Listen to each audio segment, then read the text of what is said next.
Salmo 142, por favor. Quem é que vai vir me ajudar aqui? Vem, Everton, por favor. Vocês estão felizes ainda, gente? Deixa eu fazer outra pergunta a vocês. Vocês jantaram? Amém? Tomaram um café reforçado, pelo menos? Vocês estão parecendo um pouco cansados. Queridos, enquanto você abre aí a palavra de Deus, eu vou pedir para o Everton me dar uma nota aqui para a gente cantar. Um dó maior, Everton. Não ficar muito alto.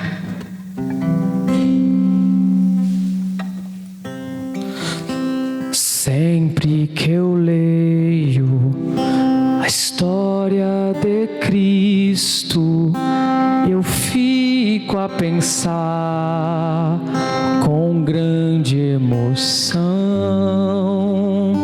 Vocês conhecem?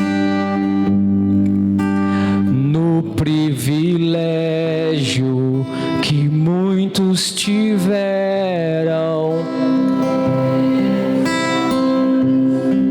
senti suas mãos,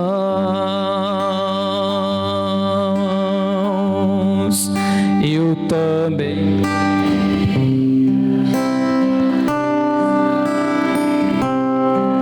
Te vê-lo bem perto, bem juntinho a mim,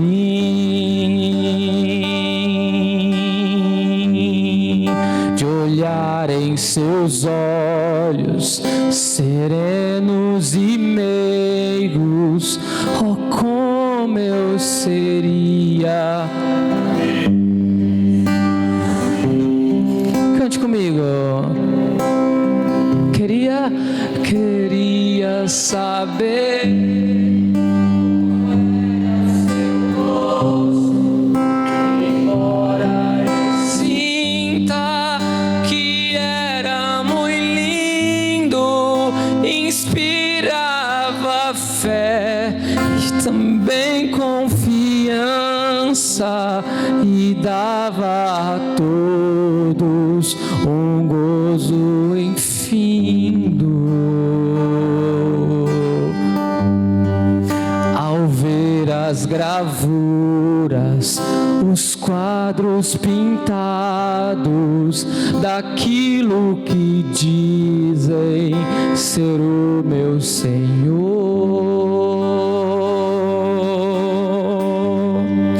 meu ser não aceita o que está na tela, é falsa a Só quem tem mais de 40 anos, levanta a mão aí, você que tem mais de 40 anos, que você conhece essa canção. Cante, cante. Não creio num Cristo vencido, cheio, semblante de dor. Eu creio num Cristo de rosto alegre. Eu creio num Cristo que é vencido. Oh, aleluia, glória a Deus. E um dia também, essa é a minha esperança, eu verei face a face, e assim eu creio, pela minha fé.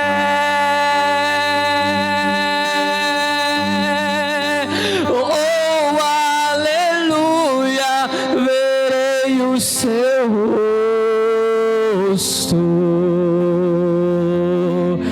verei a Jesus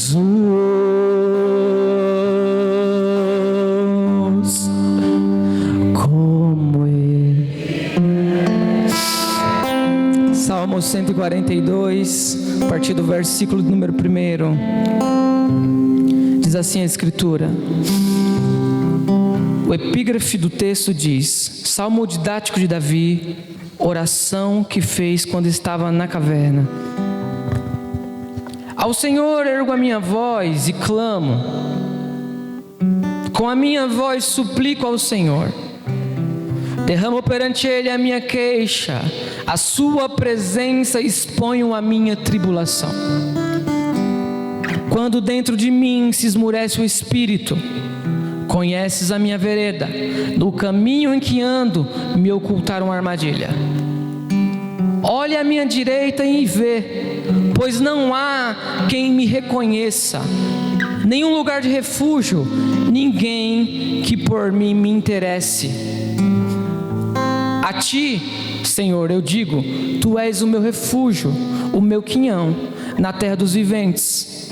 Atende o meu clamor, pois me vejo muito fraco. Livra-me dos meus perseguidores, porque são mais fortes do que eu. Verso 7. Tira a minha alma do cárcere, para que eu te dê graças ao teu nome. Os justos me rodearão quando me fizeste esse bem. Você diz amém? Eu quero falar com você a respeito de Davi, um homem que habitou durante um período de tempo em cavernas. E eu confesso a vocês que quando eu abro a minha Bíblia para ler os Salmos de Davi, ou para ler a história de Davi, eu me emociono.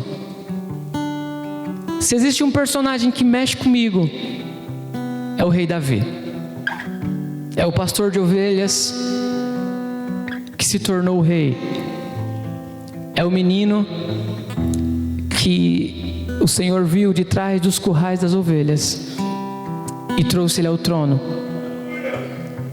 E esse homem chamado Davi, no epígrafe do Salmo, diz que foi uma oração que Davi fez quando esteve na onde?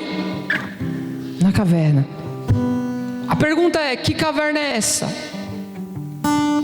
E não existe nenhum consenso entre os estudiosos para dizer qual caverna foi. Alguns acreditam que foi a caverna de Adulão. Outros acreditam que foi a caverna de En-Gedi, a caverna onde o rei Saul estava dentro da caverna e Davi cortou a orla dos seus vestidos. O meu entendimento é que Davi estava na caverna de Adulão. E foi nessa caverna de Adulão que Davi estava fugindo do rei Saul, que era o seu sogro. E nessa caverna, diz 1 Samuel 22, que se juntaram a Davi homens que estavam amargurados e de espírito, que estavam em aperto e que estavam endividados, totalizando 400 homens. E Davi se fez chefe desse homem. Agora a pergunta que eu tenho para vocês é essa: quem era Davi na caverna? Por favor, olhe comigo o verso número 3 desse salmo, que diz assim, ó: quando dentro de mim se emurece o meu... Pode tocar só um pouquinho mais baixo, Herbert? Só um pouquinho, por favor. Verso 3 diz: quando dentro de mim me aborrece o espírito. Quem era Davi na caverna de Adulão? Ele era um homem angustiado. Essa frase, essa palavra angustiado, a gente ouve muito no nosso dia a dia, sim ou não? Nós ouvimos e nós falamos, eu estou angustiado. Ou as pessoas dizem, eu estou angustiado, estou me sentindo angustiado. E John Piper diz que uma das estratégias do inimigo, de Satanás, é esvaziar o verdadeiro significado das palavras. E literalmente no português, quando nós vamos procurar a palavra angustiado, significa uma pessoa fragilizada. Davi é uma pessoa fragilizada. Por que Davi está fragilizado? Porque ele está se sentindo sozinho. Davi, ele olha à sua volta e ele não vê amparo. Ele não vê quem o assiste. Na versão corrigida e fiel, o verso de número 4, o final do verso diz assim: ninguém cuidou da minha alma. Davi é um homem angustiado e um homem fragilizado, porque ele se sente sozinho, solitário. Aí eu pergunto a você, será que Davi estava solitário? Literalmente? Não. 1 Samuel 22 diz que nessa caverna de Adulão estava não somente Davi, mas 400 homens, mais os seus pais, porque os seus pais foram ter com ele. Mas é possível um homem estar cercado de uma multidão, é possível um homem estar cercado da sua família, das pessoas que ele ama, e se sentir completamente sozinho. Tem hora que não é o bastante o ouvido, o colo das pessoas que a gente ama. Você já passou por isso? Já se sentiu sozinho diante de uma grande multidão? Já se sentiu cercado de muita gente, mas já sentiu solidão? Davi olha e ele escreve para Deus dizendo assim: Deus, não há ninguém que me assista, eu não tenho amparo, não tem quem olhe para minha alma, não tem quem cuide da minha alma. Ele está fragilizado. Mas não apenas isso, Davi não está fragilizado somente porque está se sentindo sozinho, mas ele está fragilizado porque ele olhava para o seu passado com a nostalgia patológica. Pensa comigo, irmãos. Porque Davi, no capítulo 16 de 1 Samuel, ele é ungido a rei com quantos anos? Aproximadamente 17 anos.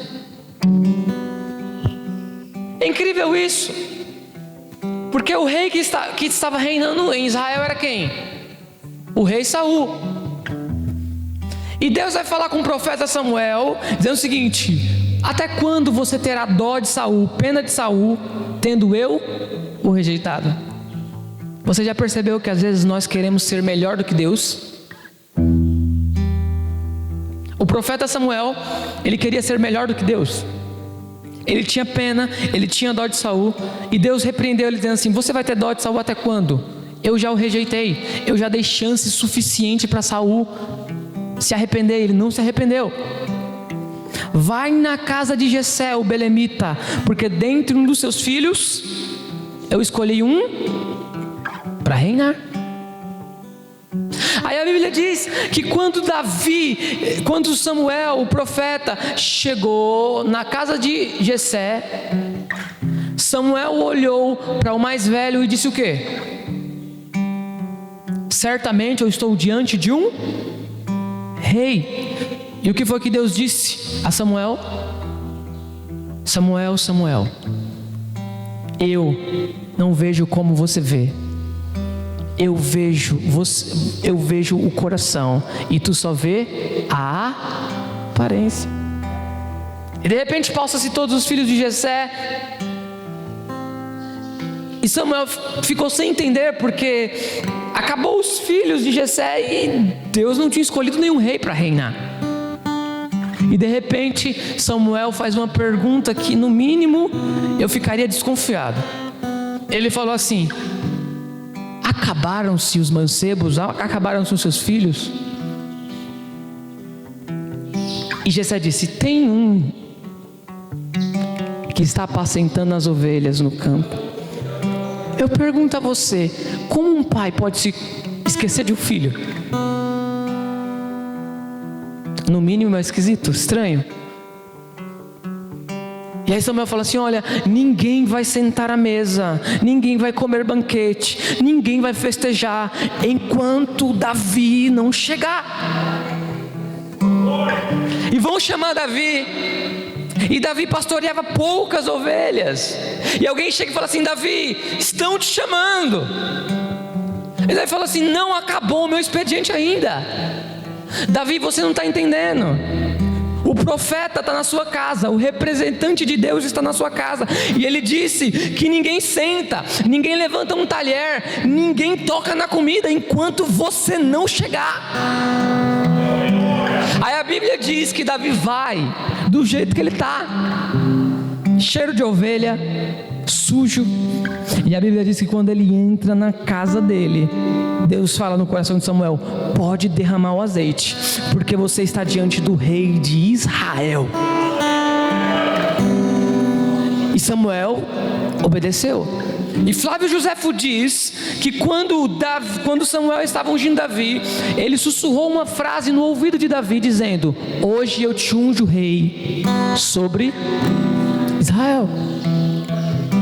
Aí a Bíblia diz que depois que Davi é ungido a rei, ele vai ser chamado para tocar a sua harpa, para tanger a sua harpa para Saul, porque Saul estava com um espírito maligno, e o espírito maligno só saía da vida de Saul quando Davi tocava a harpa. A partir daqui, Davi vai passar a viver nas dependências de Saul. Aí no capítulo 17 de 1 Samuel, nós vemos que Davi, ele vence o gigante Golias. No capítulo 18, nós vamos ver que Davi firma uma amizade com Jonatas. E quem é Jonatas? É o filho de Saul. Aí em seguida nós vamos ver que Davi, ele vai se casar com a filha do rei, Mical. Aí Davi pensa o seguinte: agora sim, agora eu vou alavancar a minha ascensão ao trono. Já cheguei. Deus disse que ia me ungir. Olha eu aqui. Moro no palácio. Sou amigo do filho do rei. Sou casado com a filha do rei. Sou um herói. O povo me reconhece. Sou o queridinho da nação. Sou um garoto prodígio.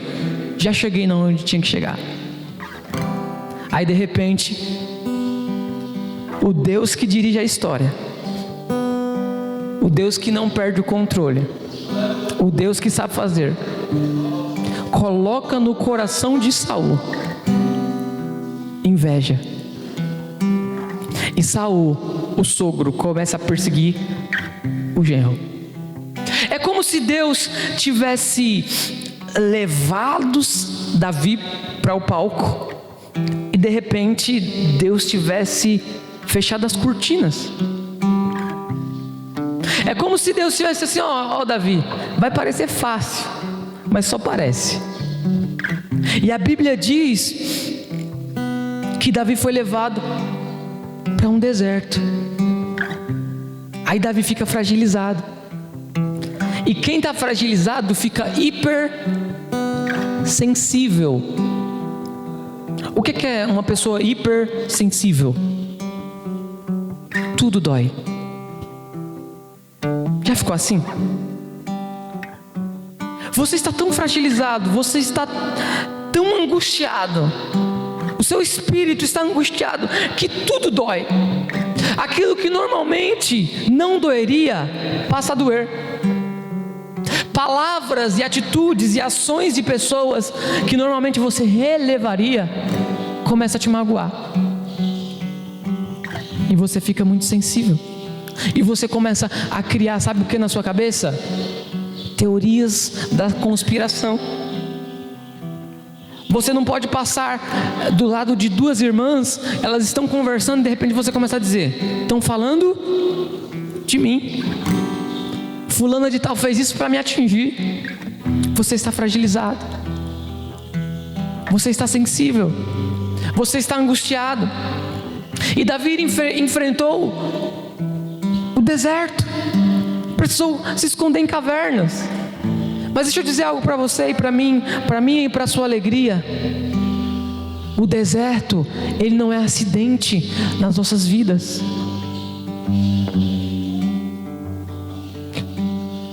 A escola do sofrimento na vida do crente não é um acidente. Sabe o que acontece, irmãos? É que Deus, Ele treina os seus melhores líderes no deserto. E deixa eu te falar uma coisa: Deus não tem pressa em treinar os seus líderes. Nós estamos vivendo a geração do fast food. O que é o fast food? É a comida rápida, né? A pessoa vai... Vocês já foram no McDonald's, né, aqui? Como é o atendimento lá no McDonald's? Às vezes, irmãos, o McDonald's não é tão bom, sabe, Presbítero Sérgio? Mas eles atendem rápido, prático, eficiente. Você vai lá na praça de alimentação do shopping, tem várias lanchonetes, meu amigo. Aí você não tem paciência de ir num restaurante bom, comer uma comida saudável, selecionada. Aí você vai lá no fast food, que é rapidinho, porque nós vivemos essa geração. Mas Deus, Ele não tem pressa nenhuma. Deus, Ele não cria líderes instantâneo, que você aperta lá no micro-ondas e sai. Deus, Ele leva ao deserto. E deixa eu te falar uma coisa, nós não gostamos de desertos. Alguém aqui gosta de deserto? Ninguém gosta. Nós não gostamos de desaparecer, nós gostamos de aparecer. Nós não gostamos de estar no lugar mais distante, que ninguém nos vê. Nós gostamos de estar em lugares evidentes, que as pessoas nos notam, que as pessoas nos vê. Nós gostamos de ser elogiados, nós gostamos de ser vistos, nós gostamos de ser aplaudidos. Só que nós temos que entender uma coisa, que quando Deus, Ele nos leva para o deserto, Ele está afim, Deus está afim, não de nos promover, porque ainda não é o momento. Ele nos humilha. Do deserto é lugar onde Deus humilha a gente. Deserto é lugar onde Deus, Ele vai te levar a um extremo tão grande, que Ele vai quebrar todo o meu e o seu orgulho. Deserto é um lugar onde quem vai para o deserto com o nariz em pé, não sai do deserto com o nariz em pé. Quem vai para o deserto com soberba, não sai do deserto com soberba. Lá no deserto, irmãos, Deus, Ele nos leva a extremos. Ele nos prova. Agora é importante perceber que Deus, Ele está trabalhando em Davi. Porque Deus disse o que a Davi: você vai ser um rei, mas você vai ser um rei segundo o meu coração. Davi, você não está pronto, você não está preparado para sentar no trono, mas eu vou te preparar. E Davi precisa passar pelo deserto. Davi precisa ser provado, e ele precisa ser aprovado. E esse Davi, que agora está habitando em palavras, em cavernas, ele entende que Deus está tratando com ele, e ele começa a escrever salmos. E é interessante que quando nós lemos esse salmo, nós vemos que não é alguém que está escrevendo que conhece a respeito de sofrimento, ou que tem um conhecimento teórico sobre o sofrimento, mas é alguém que está passando por esse momento de sofrimento e está escrevendo exatamente no momento que está sofrendo.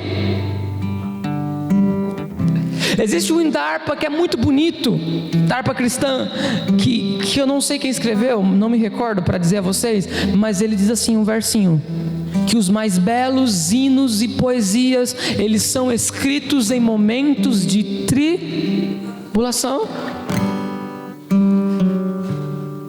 E Davi está sofrendo, e Davi está escrevendo. Agora, preste atenção, porque Davi, ele também se sente traído. Veja o verso de número 3, a parte final: no caminho em que eu ando, me ocultaram, me esconderam uma armadilha. Presta atenção, porque Não é para menos que Davi está se sentindo traído. Porque vocês lembram que através da graça e da misericórdia de Deus, Deus usava Davi para libertar Saul. E o que Davi podia esperar de Saul? Gratidão. Não é assim? Quando você faz algo de bom para uma pessoa, o que você espera dela? Gratidão. Só o que Davi recebe de Saul? Inveja, perseguição, e perseguição maligna. E esse homem, ele está se sentindo traído. Ele está se sentindo, irmãos, porque quantas das vezes Saul não estava perturbado, Saul estava endemoniado, e aquele jovem precisou se levantar do seu descanso, do seu conforto, e tocar a harpa para acalmar o seu rei. Quantas das vezes Davi deve ter tocado a harpa para Saul, e agora Saul está perseguindo Davi, a ponto de colocar uma lança, atirar uma lança na direção de Davi, e Davi ter que se desviar e fugir para não morrer. Mas além disso, Davi se sente um anônimo. Veja o verso número 4. Eu olho à minha direita, olha à minha direita e vê, pois não há quem me conheça, nenhum lugar de refúgio, ninguém que por mim se interessem. Em outras versões, ninguém cuidou da minha alma.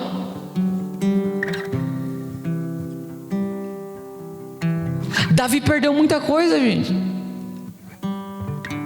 E quem estava tirando de Davi essas coisas era o próprio Deus. Deus foi tirando de Davi a sua liberdade, porque agora ele era um homem fugitivo. Deus foi tirando de Davi o conforto do palácio, porque agora ele habitava em cavernas. Deus foi tirando de Davi a sua esposa, a sua família. Deus foi tirando de Davi o seu melhor amigo Jonatas. Deus foi tirando de Davi o seu pastor, o seu conselheiro Samuel. E de repente, Davi está dentro de uma caverna. Ele olha para a esquerda, ele olha para a direita, ele olha para Deus e ele diz: Senhor, olha para a minha direita, não tem ninguém que me assiste, não tem ninguém que cuide da minha alma. E sabe quem está promovendo tudo isso na vida de Davi? É Deus.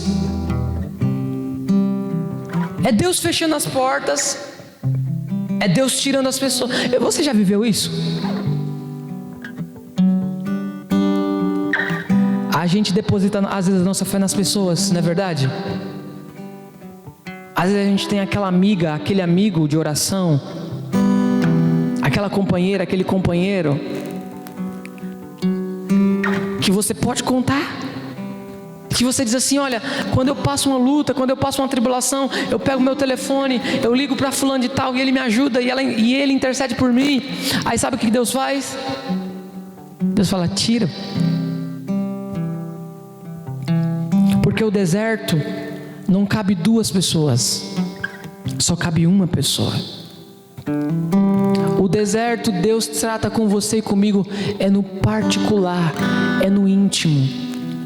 E Deus vai arrancando as coisas às quais nós nos encostamos, e Deus vai tirando de perto de nós. Sabe o que Deus disse ao povo de Israel? Eu vos coloquei no deserto, sim, para provar o que vocês tinham no coração. É no deserto que Deus prova o nosso coração. É no deserto que Deus diz assim: eu vou mostrar que o meu servo realmente é um homem segundo o meu coração. Eu vou tirar tudo. Foi assim com Jó, foi assim com Davi, foi assim com tantos homens nas Escrituras.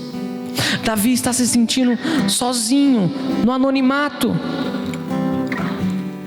Ninguém cuidou da sua alma, ele diz. Só que Davi começa a dizer: não, eu não sinto falta do conforto do palácio, eu não sinto falta de ser o queridinho da nação, eu não sinto falta das batalhas, das guerras, do reconhecimento. Eu sinto falta de alguém que cuide da minha alma.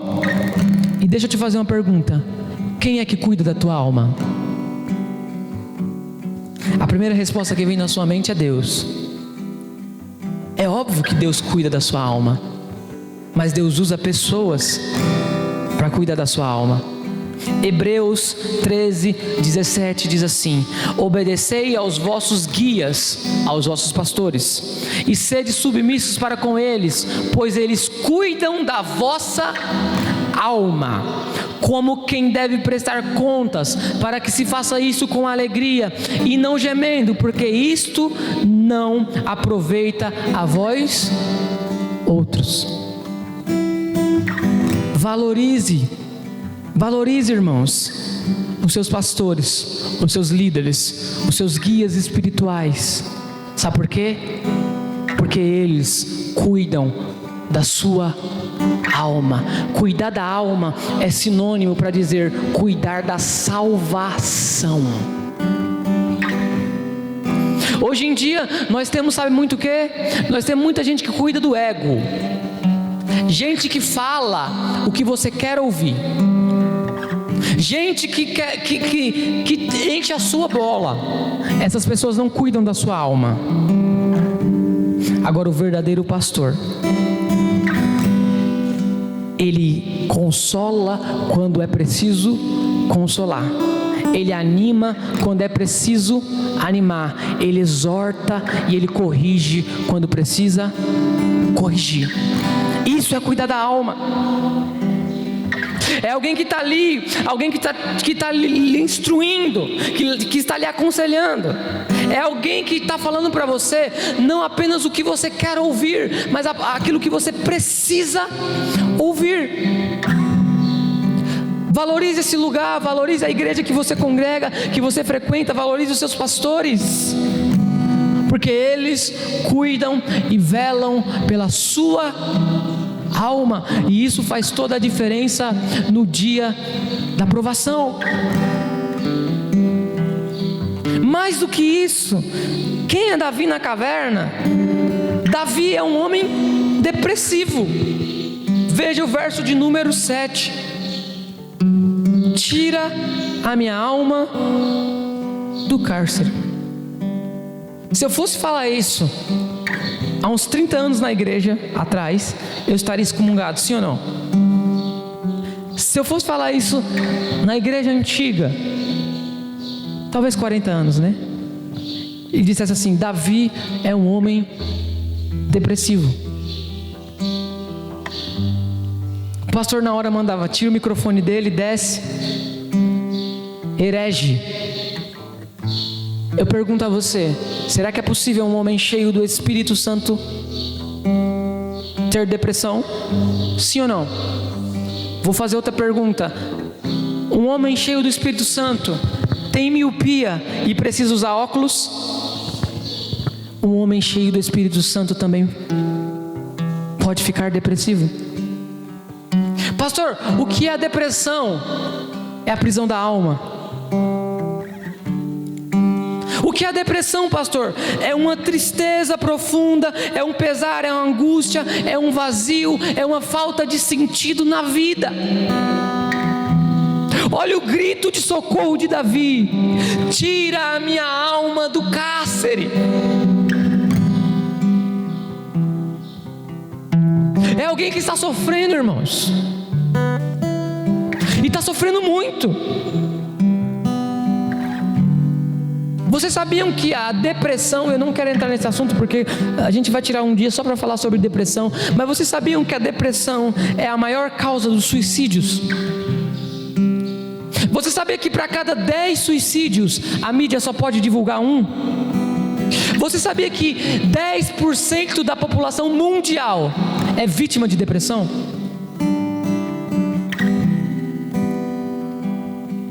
E segundo Andrew Salomão, E concordo com ele, depressão é tratada de 3 formas.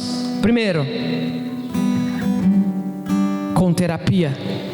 Segundo, com remédio. E terceiro, com fé. E deixa eu dizer uma coisa: a esperança e a livramento em Deus. A esperança e a livramento no Senhor para te resgatar desse poço de tristeza, essa falta de motivação, essa falta de vontade de viver. E Davi grita: tira a minha alma do cárcere, para que eu te louve, para que eu volte a te dar graça. Irmãos, quem está doente precisa de cuidados, e há livramento da parte do Senhor para a tua vida, para a tua alma esta noite. Você crê nisso? Agora nós vimos quem era Davi dentro da caverna. Agora, o que Davi fez dentro da caverna? Porque presta atenção, Davi entrou dentro da caverna com todas essas características negativas que eu acabei de citar para vocês. Mas o que acontece na caverna é algo sobrenatural. Porque qual é o natural de alguém que está com esses sintomas? Que está angustiado, que está se sentindo sozinho, que está se sentindo traído, que está fragilizado, que está depressivo. Qual é o natural? Só lamentação. É isso que você vê nos bares, sim ou não?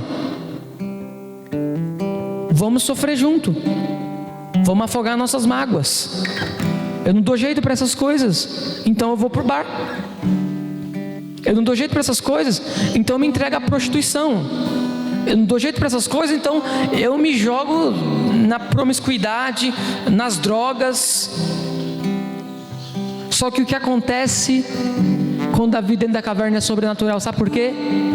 Porque apesar de Davi estar se sentindo com tudo isso que eu falei negativo, Deus, Ele estava no controle de tudo.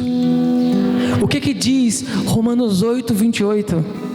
Todas as coisas cooperam para o bem daqueles que amam a Deus.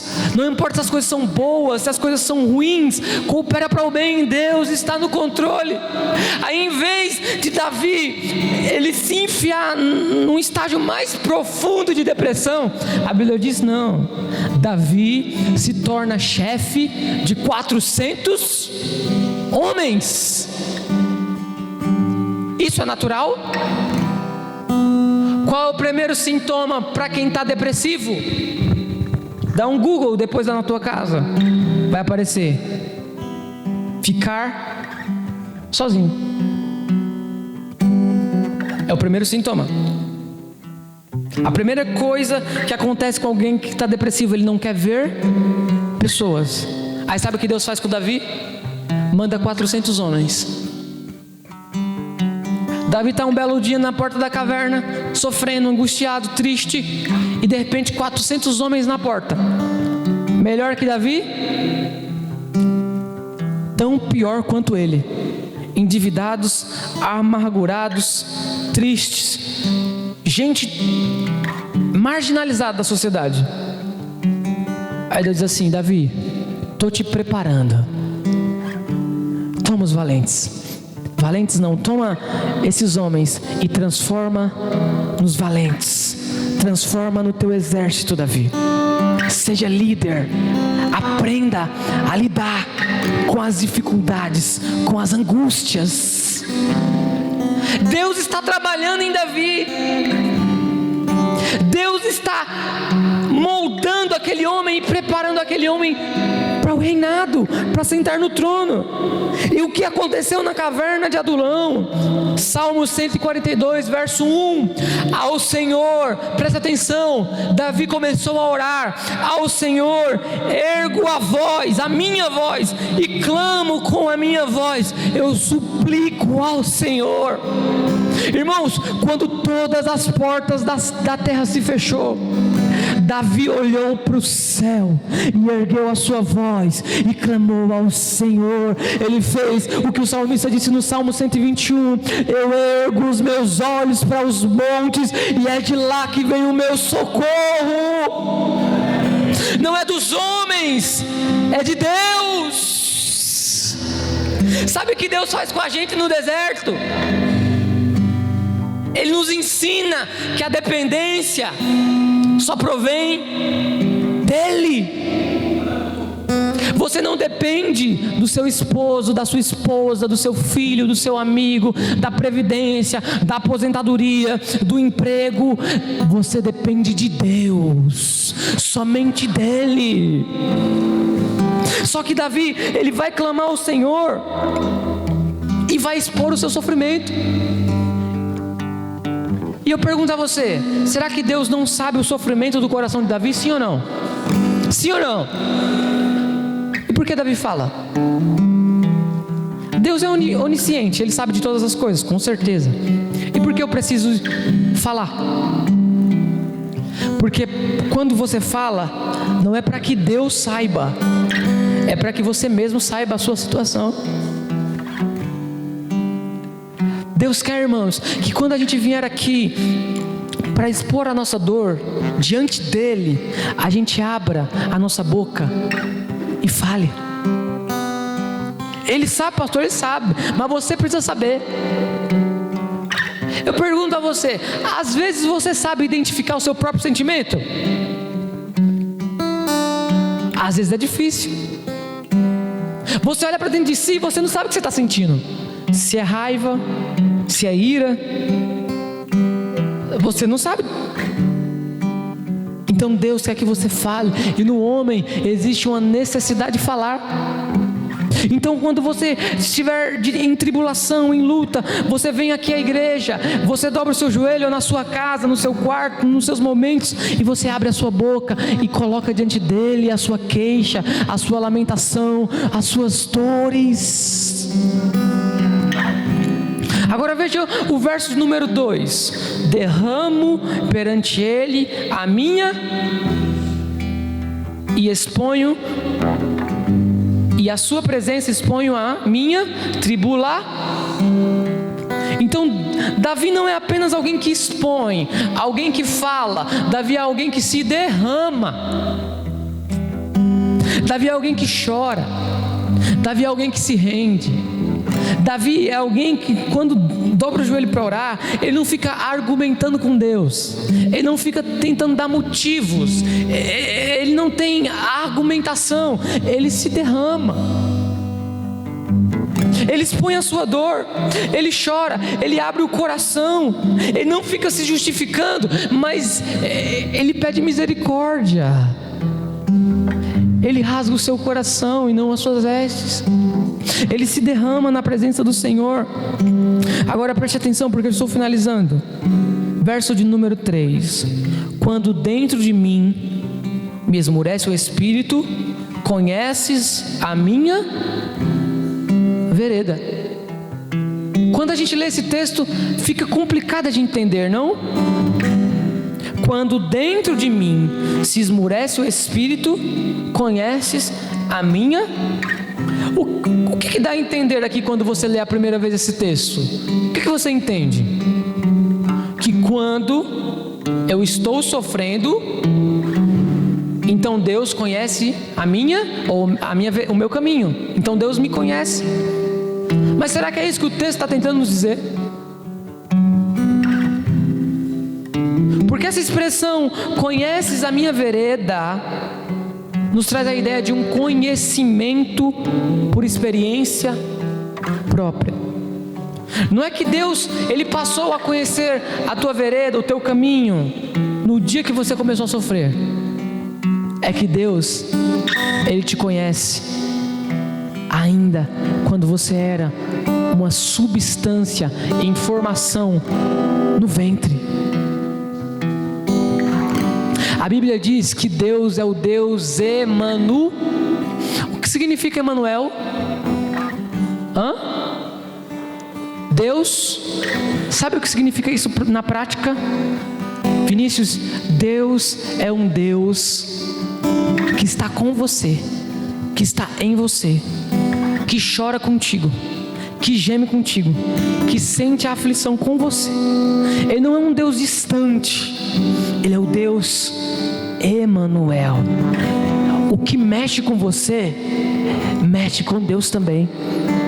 A Bíblia diz que eu e você somos a menina dos olhos de Deus. Sabe o que significa isso? Mexer com você é mexer com o próprio Deus. Tocar em você é tocar em Deus. Aquilo que te fere, fere também a Deus. Aquilo que te magoa, magoa também Deus. Ele conhece você, Ele sabe das suas limitações, Ele sabe do teu caráter, Ele conhece a tua vereda, Ele conhece o teu caminho, e você não está só nesse sofrimento.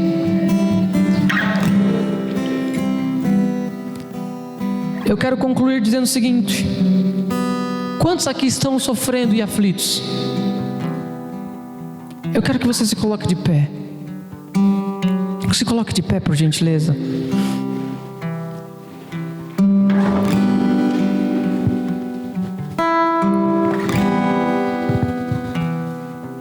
Quantos de vocês estão aflitos? Quantos de vocês estão numa caverna? Quantos de vocês às vezes já fez essa oração? Eu tenho certeza que se você é um crente verdadeiro, você já fez essa oração. Senhor, ninguém cuida da minha alma. Algumas vezes, apesar de ser jovem, eu precisei dobrar o meu joelho e dizer: Senhor, cuida da minha alma, pastoreia a minha alma, cuida das minhas emoções. Porque existem determinadas situações na nossa vida que a gente passa, e se a gente não se agarrar com Deus, a gente naufraga, não é verdade? Pela nossa limitação, nós não sabemos lidar com muita coisa. Mas se você está no cárcere, se você está numa caverna, hoje eu convido você a sair dessa caverna, porque o Deus que tira pessoas de caverna está aqui esta noite. O Deus que cura a alma, ferida na alma, está aqui esta noite. O Deus que esquece do que passou e torna novo todas as coisas, está aqui esta noite para te socorrer, para nos socorrer nas nossas angústias, nas nossas tribulações, nas nossas lutas. Eu queria que você curvasse a sua cabeça e você orasse comigo.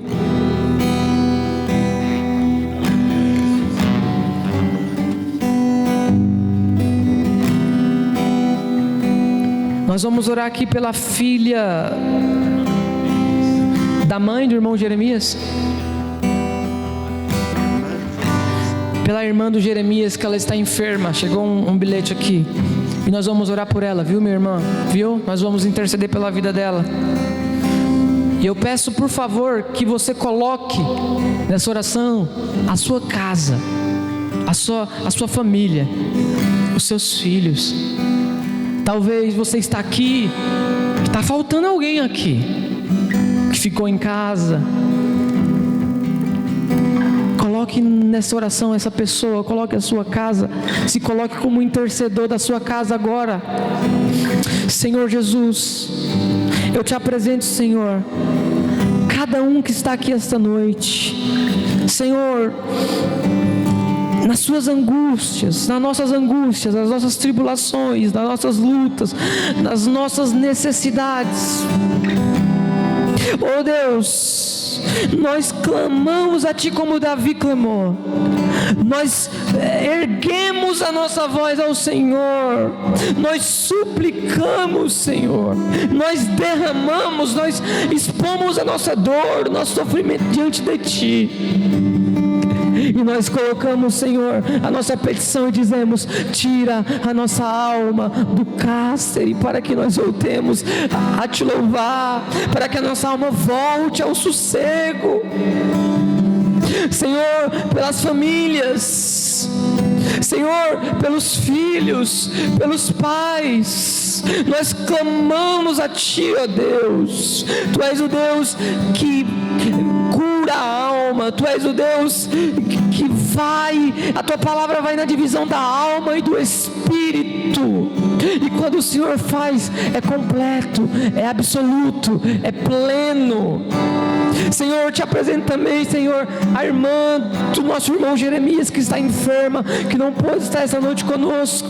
Visita ela na casa dela, onde ela estiver, em nome de Jesus, com cura, em nome de Jesus, Senhor, dá saúde a ela. Nós oramos como orou o apóstolo Pedro, em nome de Jesus.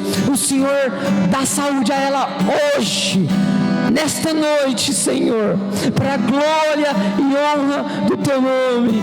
Nós também oramos, Senhor, para que o Senhor nos dê uma noite de paz, uma noite de bênção, que o Senhor coloque os Teus anjos ao redor de cada automóvel que vai se dirigir para os seus lares, que o Senhor nos leve em paz, que o Senhor nos dê o Teu livramento, para a glória do Teu nome.